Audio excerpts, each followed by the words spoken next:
Assalamualaikum warahmatullahi wabarakatuh. Kembali lagi nih ke podcast Imah Koja. Kembali lagi padahal baru pertama kali. Iya, makanya dengan saya Riandra Jasa Dan saya Fahren Asaibani.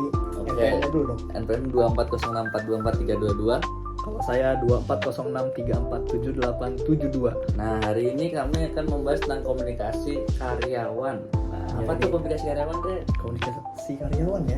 Iya. Jadi pokoknya segala bentuk komunikasi yang nggak cuma misalkan dari atasan ke bawahan lewat email doang, enggak, tapi itu merupakan bentuk strategis dari komunikasi yang dijalani dari segala struktur yang ada, dari atasan, bawahan, semuanya, Ya.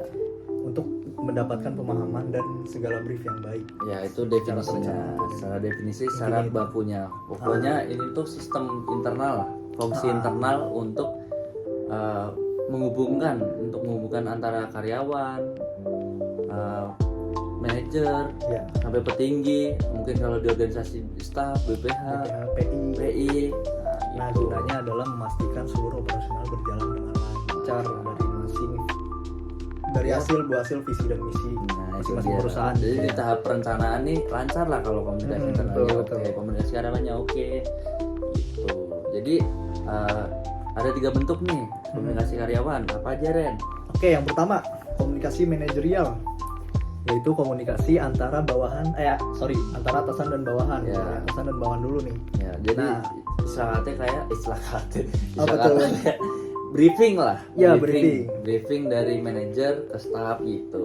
Dari PI Ke BPH ke staff Nah, itu bentuk komunikasi komunikasi manajerial. dasarnya lah ya. Nah, dasarnya. Lalu ada apa? apalagi Apa tuh sistem informasi korporat. Jadi sistem informasi korporat ini fungsinya untuk menyebarkan informasi lah, segala informasi yang ada di korporat itu sampai ke level terbawah sekalipun. Oh, berarti kayak semacam ada departemen yang mewadahi gitu ya. Kalau di organisasi ada Buat namanya segala kominfo. bentuk. Itu dia menginfokan lah semua apa yang perlu disampaikan.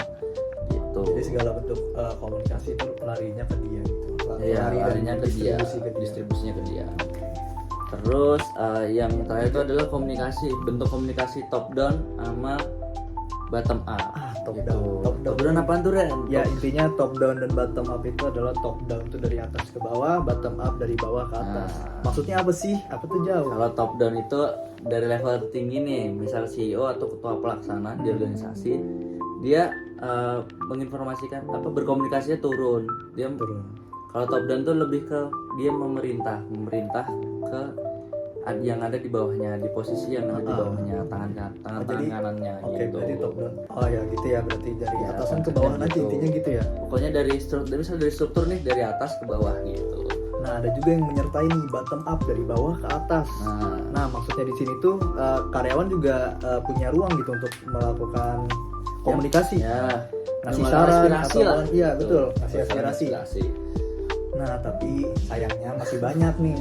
Iya nih, sayangnya nih Jangan jauh-jauh deh dari lingkup organisasi dulu aja, kita sebagai mahasiswa gitu kita ya. sebagai mahasiswa tuh apabila kita jadi staff nih, kita ya ngerasanya bottom up nih nggak berjalan nih, aspirasi dari kita sebagai staff nih kurang didengar lah oleh PI atau BPH. Kalau Iya. di perusahaan staff karyawan nih kurang didengar lah sama manajernya, sama supervisornya, Nah, ya begitu ya sama contohnya. CEO-nya. Kurang Ya, lebih begitu. itu untuk kasus nyatanya saat inilah gitu.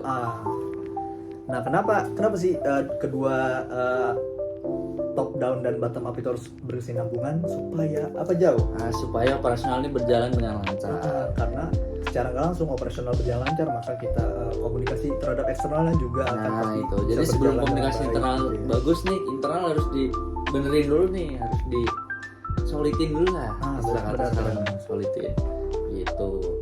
Terus apalagi nih yang kan kita bahas nih, ini mungkin ada riset yang menunjukkan kalau karyawan nih kalau bottom up-nya jalan, dia merasakan lebih nyaman, dia akan loyal dan akan totality lah dalam kerja. Iya, karena merasa punya sense of belonging atas Nah itu perusahaannya dia, gitu ya. sense of belonging. Sense of belonging di sini penting kan, karena apapun yang kita kerjakan kalau ini punya kita, ya pasti kita lebih niat. Bener banget. Iya. Dengan membangun ekosistem dan lingkungan komunikasi yang baik gitu di internal, karyawan tuh bukan cuma kerja karena emang harharus kerja aja Iya, gitu. karena butuh duit doang kan Enggak.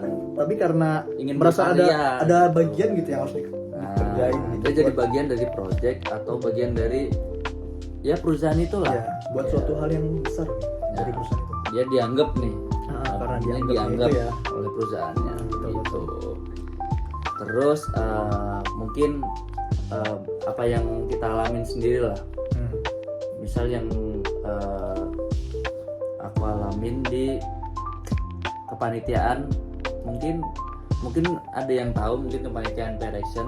Tahu dong. Iya, itu Gue juga. itu dia, kami ini satu kelas dan satu kepanitiaan itu. Yes, benar. Jadi di sana itu di kepanitiaan itu sebenarnya nggak semuanya berjalan. Dari 3 komunikasi sebenarnya nggak semuanya berjalan. Jadi pasti punya permasalahan sendiri kan. Ya, Nah, apa aja tapi tuh? ya Banyak lah ya. banyak lah ya. lah Itu kalau dinamikanya dibikin ya. satu-satu mungkin banyak. Jadi contohnya mungkin dari ketua pelaksana Hmm. itu dari ini komunikasi manajerialnya dia ke para BPH nih, para bawahannya itu dia kurang lah dalam membriefingnya mungkin. Kurang ya. Jadi berjalan kurang berkesinambungan lah gitu. Mungkin juga dari BPH ke stafnya itu kurang. Terus mungkin kalau sistem informasinya mungkin udah oke ya, karena kita lewat grup. Ya betul ya. Itu udah oke sih, karena semua orang juga tahu. Coba top down dan bottom up nih gimana Top down dan bottom up, mungkin top downnya nih kerasa mungkin perintah dari atas ke bawah sebagai bentuk perintah, tapi dari bottom up-nya nih agak gimana agak ya? gimana gitulah pokoknya. Mungkin dari bawah-bawah ini kurang merasa didengar, padahal kita juga sebagai pengurus juga pasti kan musyawarah kan, sebagai mahasiswa Iya, kan benar. kita pasti membuka ruang berpendapat lah, cuman mungkin yang mereka rasakan kurang. Ya, Tuh. emang Mungkin dari pengalaman di teknisi kemarin. jujur yang kemarin teknisi itu ada satu kejadian miskom sih sebetulnya. Kan kita sebagai teknisi yang menjalankan apa ya, FOH. secara operasional, secara teknis gitu, memastikan Iya. semua berjalan baik Secara teknis dan harus ada briefnya juga bener gitu dari pihak acara atau pihak perlombaan karena ya, direction pokoknya dari pihak yang terkait gitu dia. Nah, ketika komunikasi tidak terbangun dengan baik gitu, misal ada kesalahan teknis nih, otomatis langsung chaos dong di situ. Iya dong, Terutama langsung teknis chaos itu dong. langsung disalahkan, padahal mungkin secara garis besar, misal aku posisikan aku jadi karyawan gitu ya, di teknis itu karyawan, Ya, dan mungkin pihak acaranya adalah manajernya yang memberikan briefing, ya. misalnya gitu ya. Nah, dari pihak manajernya ini memberikan briefing itu hampir tidak jelas gitu. Hampir tidak jelas tuh. Hampir tidak jelas. Hampir Iya. tidak jelas. Jadi Briefingnya tuh nggak nyampe gitu ke kita. Jadi di sistem setelah- manajerialnya ini loh. setelah ada kesalahan yang terjadi gitu, kesalahan operasional yang terjadi, maka chaos di situ. Iya. Dari pihak eksternal peserta lombanya pun ikut terganggu dan kita otomatis disalahkan. Iya, ya. Walaupun meski kesalahan besarnya itu bukan secara dari kita mutlak, dari teknis Iya. itu bukan, tapi Iya. dari pihak acaranya juga. Makanya dua-duanya ini harus berkesinambungan, top down dan bottom up-nya ini harus Iya. jalan dan jelas. Nah, itu dia, makanya kesimpulannya tuh dari 3 bentuk ini tuh harus ada lah semua dijalankan, terutama di top down dan bottom up Iya, itu ini yang paling penting sih. sebagai fokus nih sebenarnya, karena yaitu apalagi kita sebagai mahasiswa komunikasi kalau tidak bisa menjalankan komunikasi top down dan bottom up ini secara baik, ya rugi dong kita. Kuliah nih 3 tahun buat belajar komunikasi internal aja masa nggak bisa gitu. Komunikasi internal aja nggak bisa, apalagi di eksternalnya gitu ya. Itu Nah, itu. dia. Mungkin ada tambahan dari Makanya penting banget, mungkin closing statement lah ya. ya. Dengan berjalannya baik gitu. Kenapa harus berjalan dengan baik komunikasi internal ini? Karena secara langsung malah itu tuh membuat operasional juga lancar dan pihak ke eksternalnya juga bisa lancar juga. Maksudnya secara hal yang kepada stakeholder nyampe, Ya. komunikasi untuk stakeholder tuh nyampe juga entah Ya. internal maupun eksternal. Maka dibutuhkan internal dulu nih Ya, dibangun. internal dulu nih, komunikasi penting karyawan dulu nih, komunikasi internal gitu. Nah gitu. Apalagi tambahannya aja mungkin. Mungkin itu udah disampaikan semua ya tentang seberapa pentingnya lah ini komunikasi karyawan ini. Ya menurut saya sih, menurut aku sih, dahulukan dulu lah komunikasi internal dulu, bangun komunikasi internal yang baik.